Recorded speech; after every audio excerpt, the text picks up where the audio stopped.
Bien, la probeta o cilindro graduado es un instrumento igualmente volumétrico, es decir, nos sirve para medir el volumen de un líquido, llevando grabada una escala por la parte exterior que permite medir el determinado volumen.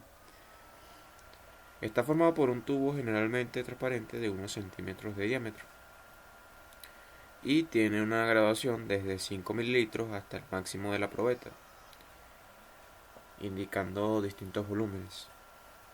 En la parte inferior está cerrado y posee una pequeña base que sirve de apoyo, mientras que la parte superior está abierta, por lo que permite introducir el líquido a medir, a medir en un experimento. Y suele tener un pico que permite verter el líquido trabajado. Generalmente miden volúmenes de 25 o 50 mililitros, pero existen probetas de, de distintos tamaños, que incluso algunas que pueden medir un volumen de hasta 2000 mililitros.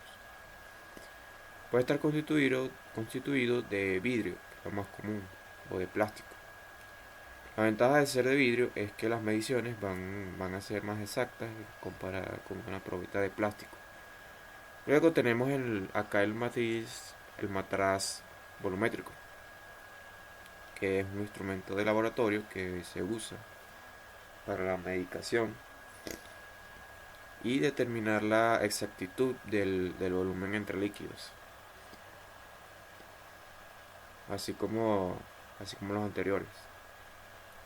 Y finalmente el vaso precipitado, el cual es un recipiente de laboratorio generalmente de vidrio, de forma cilíndrica con un pico en el borde para facilitar el vertido de su contenido.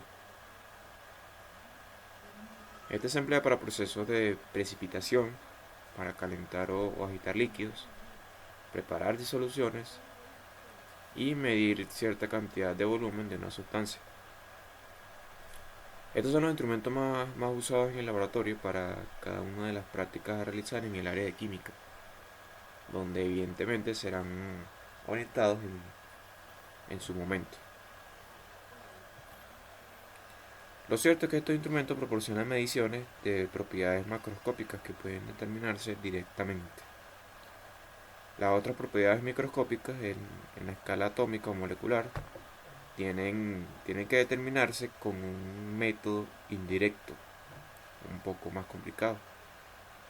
Entonces, una cantidad medida suele describirse como un número con una unidad apropiada.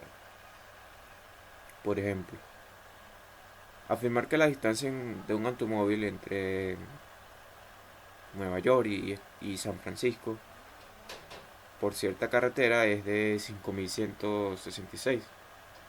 No tiene sentido.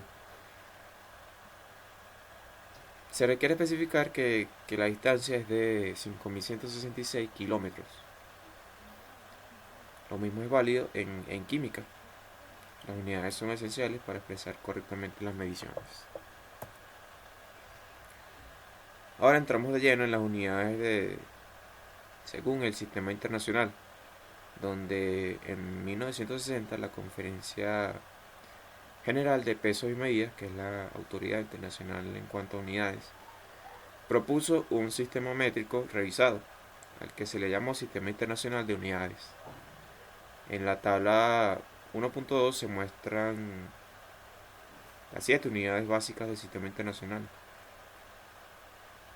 Todas las demás unidades de medición se derivan de ellas, como por ejemplo, al hablarse de longitud, se estaría hablando de metros.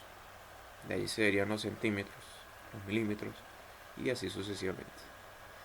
Lo mismo pasa con el resto de las cantidades básicas como la masa, el tiempo, la corriente eléctrica, la temperatura, la cantidad de sustancia, la cual es importantísima en la química, muchachos, así que mucha atención acá. Que esta se denota con el mol, el cual se verá durante todo el curso, y la intensidad luminosa. Acá en la tabla faltan las unidades de volumen. Esta tabla, disculpen.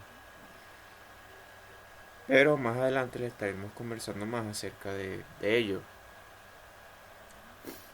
Ojo que mencionamos la longitud en metros, la masa en kilogramos, el tiempo en segundos, la corriente eléctrica en amperios, la temperatura en grados Kelvin, la cantidad de sustancia en mol y la intensidad luminosa como candela.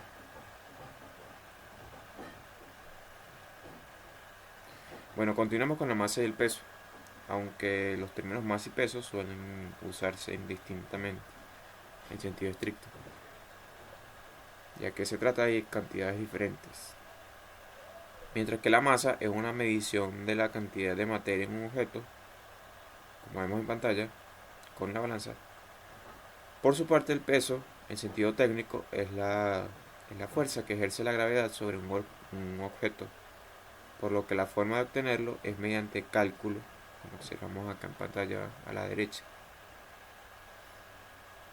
La masa por la gravedad, que sería de aproximadamente 9,81 metros sobre segundos cuadrados. Pero bueno, tomamos por ejemplo una manzana. Esta cae de un árbol siendo atraída hacia abajo por la gravedad de la Tierra. La masa de la manzana es constante, o sea, es la misma, no cambia, y no depende de su ubicación, en tanto que el peso sí depende. Por ejemplo, en la superficie de la Luna, la manzana pesaría apenas una sexta parte de lo que pesa en la Tierra, ya que la gravedad lunar equivale a un sexto de la terrestre.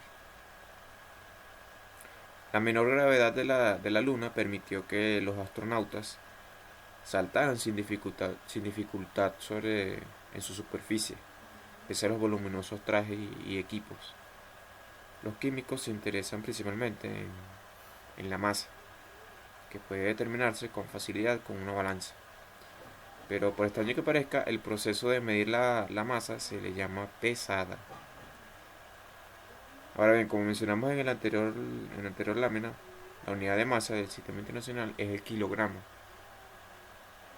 Pero a diferencia de las unidades de longitud y tiempo, que se basan en procesos naturales que los científicos pueden repetir en cualquier momento, el kilogramo se define en función de un objeto en particular. Sin embargo, en química es más conveniente usar una unidad más pequeña, que sería el gramo, y se calcula solo multiplicando la cantidad de kilogramos por 1000.